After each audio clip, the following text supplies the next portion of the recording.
오늘 말씀은 빌립보서 4장 20절에서 23절까지의 말씀입니다. 하나님 곧 우리 아버지께 세세 무궁하도록 영광을 돌릴지어다.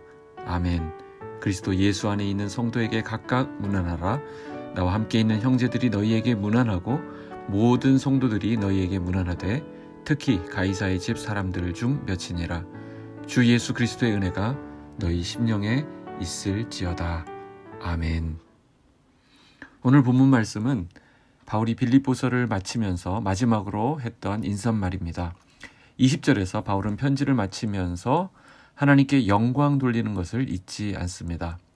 무엇을 말합니까? 그리스도인은 그 삶의 동기와 결말이 항상 하나님께 영광이어야 한다는 것입니다. 우리는 거기서 존재 의미를 갖습니다. 하나님이 모든 창조 세계의 주인이시며 모든 만물이 하나님을 위해 이루어졌기 때문입니다. 그래서 이사야 43장 7절은 하나님께서 그분의 영광을 위해 우리를 창조하셨다 이렇게 말씀합니다. 독실한 크리스찬으로서 지선상의 아리아, 브란덴부르크 협주곡 등 위대한 곡들을 작곡한 사람이 바로 요한 세바스찬 바하입니다. 바하는 자신이 작곡한 칸탄타나 오라트리오의 마지막 부분에 항상 SDG라는 글자를 적어 놓았습니다. 이것은 오직 하나님의 영광을 위하여 라고 하는 솔리 데오 글로리아, 이 뜻을 지닌 라틴어의 첫 번째 글자입니다. 바하의 삶은 사실 고난이 많았다고 하죠. 그의 작품처럼 아름답지 못했고 여러 가지 힘들고 고통스러운 상황들이 있었지만 그는 하나님을 사랑하고 하나님의 영광만을 위해서 작품 활동을 했습니다. 오직 하나님의 영광을 위하여 솔리 데오 글로리아, 이것이 바하가 살아가는 목적이었습니다. 우리의 삶의 끝에도 하나님의 영광이 남아야 합니다. 저와 여러분의 오늘 하루를 통하여 하나님의 영광이 드러나기를 축복합니다. 하나님이 우리를 통해 영광 받으시는 그 순간이 우리 인생 최고의 순간입니다. 그리고 21절, 22절에는 바울이 동역자들과 성도들의 안부를 빌립보 교인들에게 전하고 있습니다. 특히 여기서 가이사의 집 사람들도 언급하고 있는데 이 가이사의 집 사람들은 황제 밑에서 일하는 그러니까 공무원 같은 성격의 사람들을 가리키는 것으로 이 복음이 그 당시 사회 각계각층에 전파되었다라는 것을 보여줍니다. 비록 이들은 떨어져 있지만 그들은 예수 안에서 형제 자매가 되었습니다. 무엇을 말합니까? 주 안에서 교통이 가능하다는 뜻이기도 합니다. 23절은 바울의 축원입니다. 이것은 형식적인 멘트가 아니라 바울이 사랑하는 자들을 위해 마지막으로 꼭 해주고 싶은 기도와 축복을 이 한 문장에 압축해 놓은 것입니다. 또한 이 마지막 문장은 바울이 어쩌면 더 이상 만나지 못할 수도 있는 빌립보 교인들에게 유언처럼 전한 그런 감동적인 말이 되는 것입니다. 마지막 이 한마디에도 역시 예수 그리스도가 들어가고 있습니다. 빌립보서는 예수로 시작해서 예수로 끝납니다. 예수님은 바울의 모든 것이 되시고요. 바울 또한 예수로 가득 차 있었다는 것을 보여줍니다. 예수 그리스도와 그가 십자가에 못 박힌 것 외에는 아무것도 알지 않기로 했다라고 하는 고린도전서 2장의 그 고백을 우리는 기억합니다. 바울은 모든 삶과 그 신앙이 철저히 예수님 그 한 분에 맞춰져 있었습니다. 은혜라고 하는 단어가 나오는데 은혜라고 하는 것은 어떤 의미에서 우리 기독교의 핵심입니다. 다른 종교와 가장 근본적인 차이가 여기에 있습니다. 다른 종교는 어떻습니까? 공로를 요구합니다. 그러나 복음의 핵심은 은혜입니다. 그럴 자격이 없음에도 불구하고 하나님께서 일방적으로 부어주신 그 은혜에 말하는 것입니다. 성경은 은혜로 일관되어 있는 책입니다. 그러면 우리 예수 그리스도의 은혜, 그런데 예수 그리스도의 은혜란 무엇일까요? 우리가 받은 은혜가 무엇인지 알기 위해서는 다시 빌립보서 2장으로 가보시면 좋겠습니다. 거기에 특별히 6절부터 8절을 묵상해 보시기 바랍니다.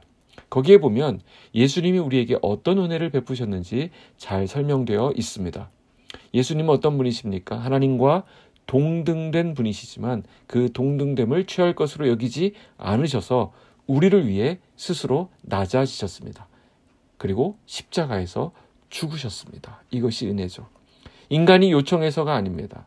하나님 스스로 결정하신 일이고 주님이 그렇게 선택하신 것입니다.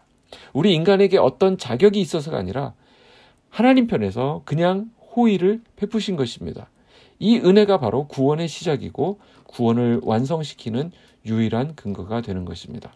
바울은 이 은혜가 너희 심령에 있을지어다 라고 말했습니다. 무슨 말일까요?